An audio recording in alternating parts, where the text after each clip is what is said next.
Welcome to a Sip of Torah. This is a monthly program Eitz Chaim puts on and encourages any one of you, if you'd like to give a few words of Torah thought. It's always welcome. And I volunteered tonight, and you'll soon hear why. I start with saying that we've just celebrated the first 6 days of Hanukkah being in Kislev, and the last 2 days were in the month of Tevet. And interestingly, Rosh Chodesh, the new month of Tevet, any new month was outlawed by the Greek Syrians. That was one of the prohibitions, besides no Torah study, no Shabbat observance, no Brit Milah, and no Rosh Chodesh celebrations. And this is such an important mitzvah to us because this was our first Torah. This was our first mitzvah given to the Jewish people when we came out of Egypt. It says in Parsha Bo, chapter 12:2, we are to sanctify the first day of the lunar cycle, the new month, as the first day of the month. And it has helped the Jewish people mark holidays when Shabbat is, months and years. So it's been a very important part of our life. And how brilliant, I say, was God to give us this means of counting time, because he knew we needed orderliness. And this kind of orderliness was what the Greek Syrians couldn't understand. It wasn't, quote, logical to them. And that's why they banned it. They wanted control over our lives, not a God that couldn't be seen or heard or felt. So on a personal level, Tevet is also the month that my dad passed away. It is this Friday. It is always the 10th of Tevet.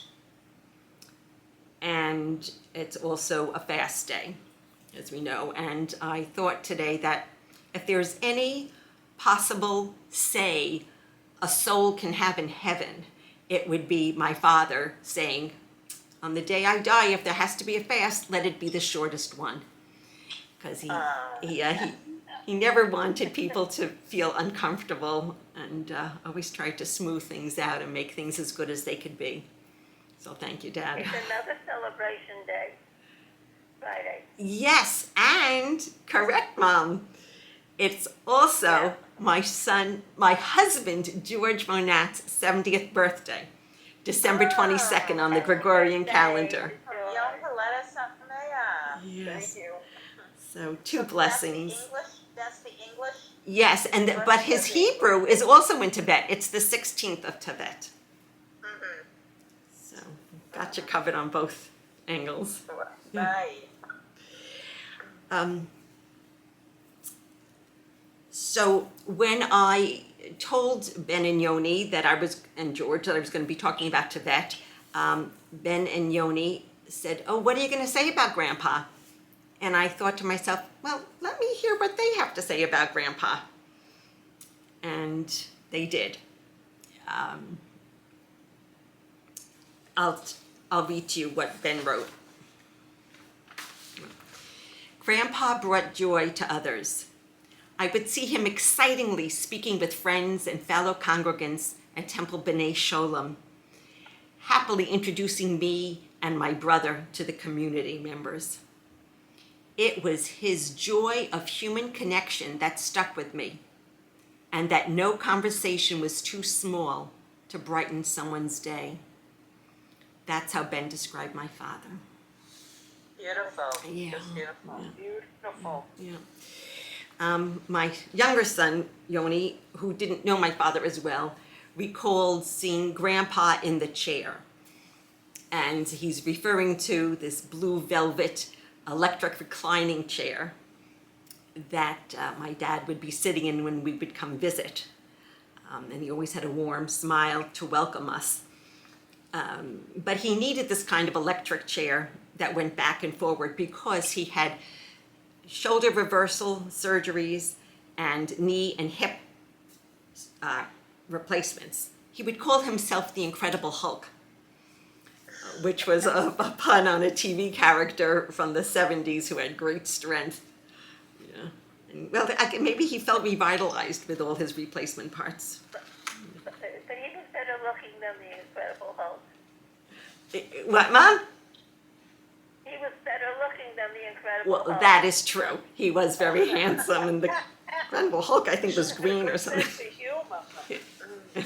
Right, and he had a good sense of humor, right, Paula? Yeah, yeah. George remembers my father as being a source of stability. George's parents had died like 1.5 decades before my father had, and the fact that my father was still there as a stable, current person in his life and in all of our lives was a support to George. It represented the generation that he had lost. That's what George told me. Yeah. My decades-old girlfriend Paula remembers my father as Mr. Sunshine. Oh, that's beautiful. Yeah, yeah. And He was Mr. Sunshine. He's always happy. yeah, Always happy, always a smile on his face. yeah, yeah. Yeah. He lit up a room. That's so, Yeah. so He always true. looked at the bright side. Yes, Mom, you did. You know, like he would always put a positive spin on things, looking for the good in people and in situations. One of my childhood memories just came to me today. He would invite me to step on his feet, and he would walk me across the room, and I felt like I was a giant, with his strides going across the room. And then he'd lift me up into my arms and swirl me around, and I felt like I was on a ride. And he just enjoyed giving joy to others, making people happy, and that's one of my early memories. Yeah, yeah. Yeah. And lastly, He always looked on the bright side. yes, Mom. He looked on the bright side. You're like him Oh, in that respect. and it's worn off on you too, Mom. You're like him too. Absolutely. Oh, yeah. It's worn off on all of us. Ben has Thank it you. too. You're welcome. Oh, yeah. So I want to just say a moment about my mom, who had 63 years of wonderful married life with my father. Their anniversary wedding song was "Our Love is Here to Stay." And it reminded me of a couple of lines from the Rosh Chodesh Psalm 104 that we say, which is that the Lord endures forever. The Lord rejoices in his works. He looks at the earth and it trembles. He touches the mountains and they smoke. So it reminded me of my parents' anniversary song called "Our Love is Here to Stay." So I'll just sing a tiny bit of it. It's very clear our love is here to stay, not for a year, but ever and a day.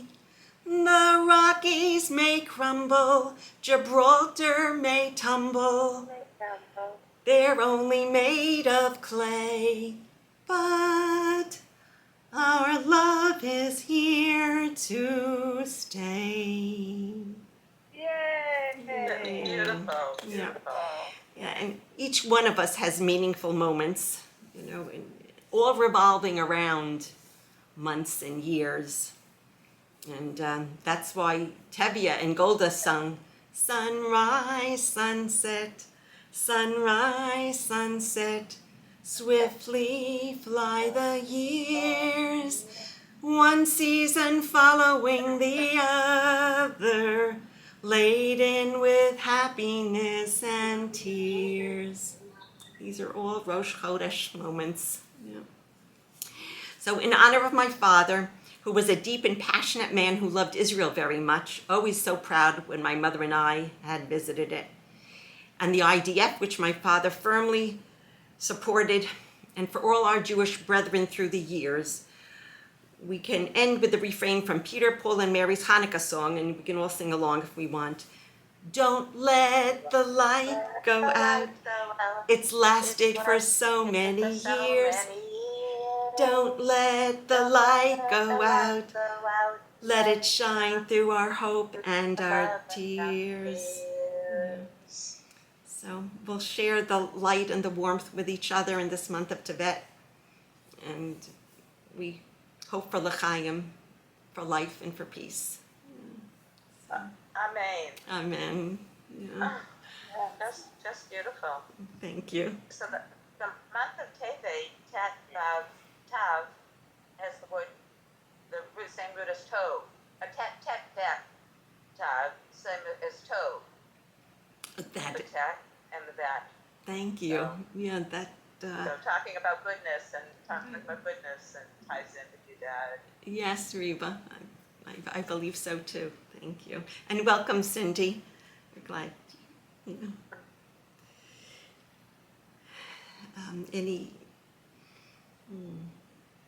Any thoughts about how the new moon is coming for anyone else? Rosh Chodesh Tevet is coming for anyone else. It is said that this 10th of Tevet and the other fasts are eventually going to be joyous days when we can bring the messianic time to us. Yeah. So, but we can find the joy in everything because there's a reason God does everything. And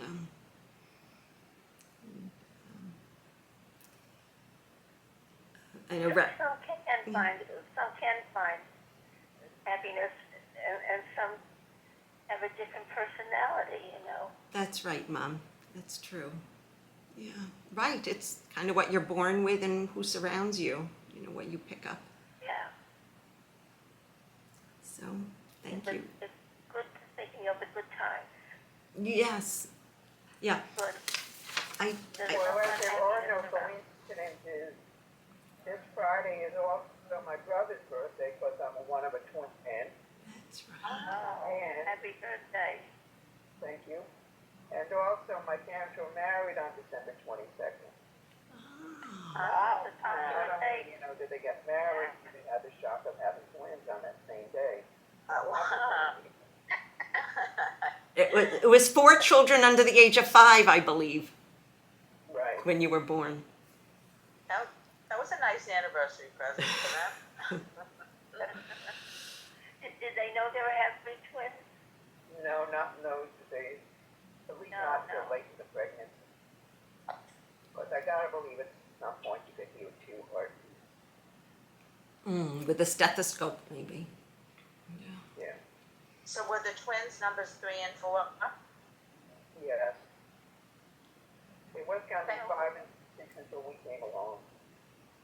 But enough's enough. We had friends whose son and daughter-in-law gave birth, and they didn't know till the minute the twins were born that they were going to have twins. Wow. Those days. Yes. Yeah.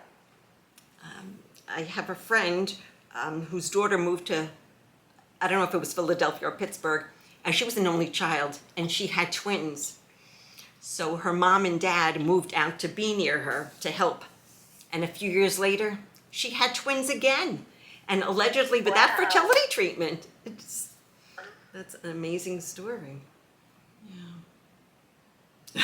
There's a family in Sharon who has 2 sets of twins. Oh. Did they know they were going to have twins again?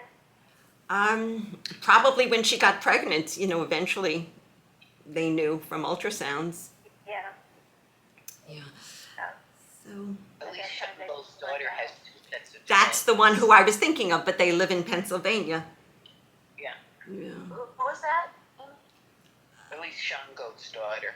Oh, that's right. Right. She has 2 sets of twins. Yeah. Wow. Yeah. So Friday's also my mother's yard site. It's easy to remember, unfortunately, because it's a fast day. It's Right. also when my mother died, we were in the hospital, or actually we were just coming up. Josh had surgery, and he couldn't make it to the funeral because he still had stitches and everything in his head. So we went down there, and that was it was a difficult time, but you know, you do things. It's so different, Jews versus non-Jews. You know, a person dies, you bury them, and that's that. I was listening on the news, and they said, "Oh, and tomorrow they're going to have the funeral for Sandra Day O'Connor," and I'm like, "Wait a minute, did she die a long time?" Yeah, she died December 1st, and they don't do the funeral till December 20th. Yeah. Because Why is she that? was lying in state yesterday at the Supreme Court. I guess they embalm and they just, you know, that's you know, not your first. They pay the respects, they do everything, and then eventually they get around to burying. Did anyone hear about the burials of Henry Kissinger or Norman Lear? They died within the same week. No, but I'm sure that those were much quicker. Right. More low-key Jewish burials. Yeah. Well, with O'Connor, it goes with the phrase, the wheels of justice roaring exceedingly slow. I don't know, how long did Queen Elizabeth. die before they buried her? Oh, Ruth Bader Ginsburg. Yeah, I think she was around for a while too. They also parade the body around before they buried her? I don't know. I don't know. Yes, Cindy Singh, yes, yeah.